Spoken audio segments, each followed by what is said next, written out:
नेमकं शर्यत कशावर लागली अजय दादा कुत्रे? शर्यत लागली संपूर्ण ग्राउंडला चहा. फक्त चहा. फक्त चहाच. छान बिस्किट नाही नाही आपली सफर तेवढी. छान बिस्किट नाही नाही नाही छान बिस्किट आहे तसं फिरायचं. मित्रांनो इथं अजय दादा कुदळे आणि अमोल भैया कवडे यांच्यात शर्यत लागलेली आहे. 6 बॉल मध्ये 2 सिक्स मारायचे आणि सगळ्या ग्राउंडनी चहा आणि बिस्किट खायचे. बिस्किट आहे ना? नाही नाही बिस्किट नाही. बिस्किट नाही क्रीम गोल्डच होणार.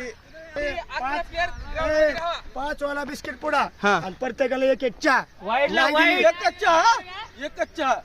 एकच चहा. एकच चहा. पहिला बॉल पडणार आहे. तरी पहिल्या बॉल मध्ये काय होणार आहे सगळ्याला उत्सुकता लागलेली आहे. पहिल्याच बॉलला अजय दादा कुदळेंनी छक्का लावलेला आहे. तुला काय वाटतं शर्यत कुणाला लागला अप्पा? ह्याच्यावर लागते शर्यत 100%. अमोल कवडेला पहिल्याच बॉल मध्ये 6 बसलेला आहे आणि अमोल कवडेला आता सकाळ सकाळ घोडा लागण्याची शक्यता आहे.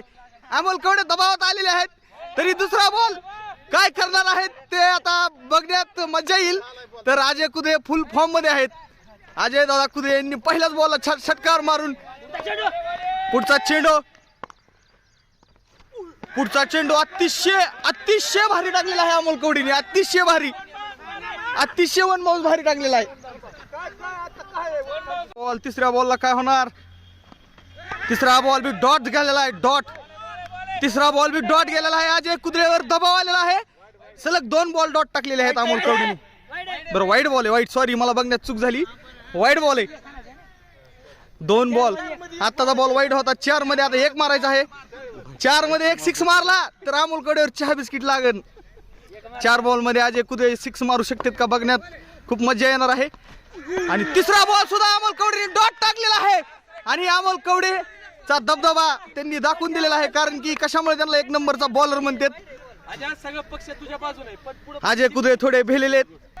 3 बॉल मध्ये 1 मारायचा आहे अजून. चौथ्या बॉलला काय होणार? 6 बसणार का डॉट जाणार? आणि चौथ्या बॉलला अजय कुदळेंनी 6 मारून अमोल कवडेला घोडा लावलेला आहे. चहा आणि बिस्किटला. अशा तऱ्हेने 6 बॉल 4 बॉल मध्ये 2 सिक्स अमोल कवडेने खाल्लेले आहेत. अमोल कवडेची प्रतिक्रिया जाणून घेऊ आपण. अमोल कवडे तुम्हाला कसं वाटतंय? काय आता जिरली आमची सकाळ घोडा लागला. तर अशा तऱ्हेने आजचा ब्लॉग इथंच संपवतो. भेटूया चहाच्या हॉटेलवर.